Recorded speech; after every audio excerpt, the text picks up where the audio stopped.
Aniya ang mga angay ug dili angay buhaton, do's and don'ts. Aron mahupayan ug malikayan ang konstipasyon. Mga angay buhaton, do's. Dungagi ang pagkaon sa fiber. Pagsugo o kaon og labaw nga prutas sama sa saging, mangga, ug papaya, utanon, Yuji whole grains, oats.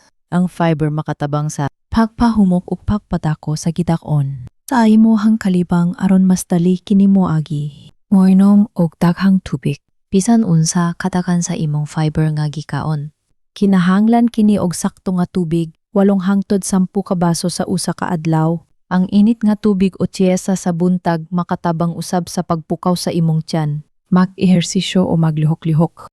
Ang paglakaw-lakaw og 20 Hangtod 30 ka minuto kada adlaw. Makatabang sa pagliyok sa imong gihilisan. Paminawa ang imong lawas. Ayaw ihunong o ilangan kung bation na nimo nga kinahanglan na nimong malibang.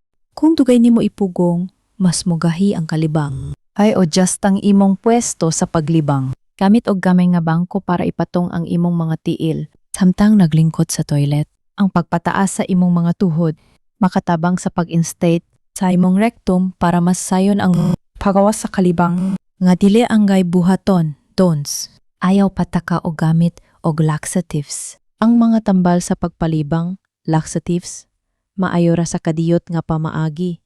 Papan kung sigihon kini og gamit kada adlaw, pasin magdepende na ang imong tiyan.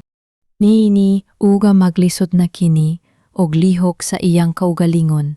Ayaw pagpalabi sa mga processed food. Limitahi ang pagkaon og junk food, mga prinito, tsokolate. Refined carbohydrates. Sama sa puti nga tinapay ug puti nga humay. Yugi mga keso tungod kay makapahinay kini sa paghilis.